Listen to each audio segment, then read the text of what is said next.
नारद जी द्वारा दक्ष के पुत्रों को उपदेश दिया गया। देवराज बृहस्पति ने गुरु का अनादर कर दिया। देवराज इंद्र ने बृहस्पति का अनादर कर दिया। बृहस्पति गुरु पद त्याग दिए, असुर बलवान हो गए। तब विश्वरूप को पुरोहित बनाया गया और विश्वरूप ने देवराज इंद्र को नारायण कवच का उपदेश किया और मूल मंत्र दिया, ओम नमो नारायणाय। ये मूल मंत्र है। इसी मंत्र को दिया ताकि इस मंत्र से कोई तुम्हारा कुछ बिगाड़ने वाला नहीं, इसको जपते रहो। और इस मंत्र वाले भगवान कैसे हैं?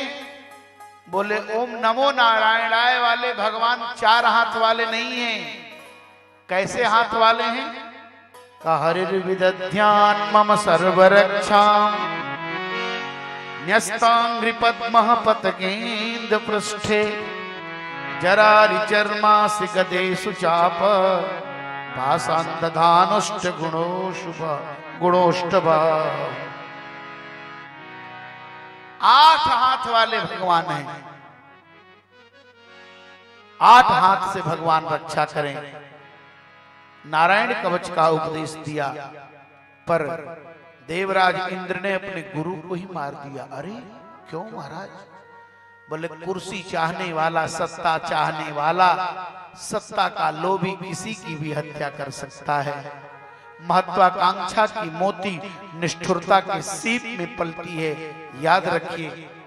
देवराज इंद्र ने विश्वरूप को मार दिया, क्योंकि उनके 3 मुख से, एक मुख से वो सोमरस, एक मुख से हव्य और एक मुख से सुरापान करते थे, तो असुरों तक पहुंचाते थे यज्ञ का हवन। तो वो देख करके इंद्र ने मार दिया। इंद्र को ब्रह्म हत्या लग गई। जब देवराज इंद्र को ब्रह्म हत्या लग गई, तो ब्रह्म हत्या को अब इधर इंद्र को मारने के लिए श्री वृत्तासुर ने अनुष्ठान कराया। आगे भी कुर्सी लगा ली जाए, जो बहुत पीछे बैठते हैं बगल में, उनके लिए आगे कुर्सी बनाकर लगा दी जाए, जिनको कथा न दिख पा रही, जो बहुत इधर साइड में बैठे हैं उनके लिए। तो वृत्तासुर नाम का दैत्य प्रकट हुआ मारने के लिए इंद्र को। ये त्वष्टा ने अनुष्ठान किया, लेकिन अनुष्ठान में थोड़ी कमी हो गई। ध्यान रखिएगा, प्रबुद्ध विद्वान से ही अनुष्ठान कराना चाहिए। अब जजमान सोचता है कितना सस्ता पंडित जी में, और पंडित जी भी सोचते हैं कोई काम नहीं, चलो पंडिताई ही कर लेते हैं, क्या दिक्कत है। लेकिन थोड़ी सी असावधानी होगी तो काम बिगड़ जाता है। हुआ क्या? बोले महाराज इंद्र को मारने वाला ना, इंद्र से मरने वाला पैदा हो गया। त्वष्टा के अनुष्ठान में थोड़ी कमी हो गई। इंद्र शक्तोर विवर्धस्व जो कहना था, उसमें उदात्त अनुदात्त इत्यादि का जो व्याकरण जन्य दोष है, वह दोष हो गया। क्योंकि बिना व्याकरण के बोध के रक्षार्थम वेदानाम अध्येयम व्याकरणम, वेद की रक्षा के लिए व्याकरण पढ़ना चाहिए। और यद्यपि बहुनाधि से तो पठ पुत्र व्याकरणम, बिना व्याकरण जाने हम यदि संस्कृत पढ़ते हैं तो अशुद्धियों की ज्यादा संभावना है। अब देवराज इंद्र के ऊपर आक्रमण किया वृत्तासुर ने। दधीच की अस्थियों से वृत्तासुर मारा गया। भगवान की बड़ी सुंदर स्तुति की। और इधर ब्रह्म हत्या जब इंद्र का पीछा करने लगी, तो इंद्र महाराज डर कर भागने लगे। क्या करें? तब उसे 4 भाग में बांटा गया। पहली ब्रह्म हत्या को फेंका गया सबसे पहले पृथ्वी पर, जो ऊसर हो गई भूमि। दूसरे नंबर वृक्षों पर जो वृक्षों से लाशा निकलते हैं, तीसरे नंबर जल में फेंका गया जो जल के अंदर फेन है। इसीलिए 4 महीने तक नदियां हमारे यहाँ शास्त्र में रजस्वला रहती हैं। संत लोग नदी में स्नान नहीं करते, चातुर्मास व्रत करते हैं, आषाढ़, सावन, भादो और कुवार, क्योंकि उसमें गाज आ जाता है। और जब 3 जगह के बाद चौथा जगह बचा तब माताओं को दिया गया, जो 3 दिन तक उसका प्रभाव उनके ऊपर प्रति माह में आता रहता है। इस प्रकार से इसका ब्रह्म हत्या निवारण किया गया। तदनंतर माता दिति ने पुंसवन व्रत किया। कश्यप जी ने कहा, व्रत तो करोगी, याद रखना, पर तुम्हारे व्रत में कोई कमी होगी तो जो इंद्र को मारने वाला होगा वो इंद्र का मित्र हो जाएगा।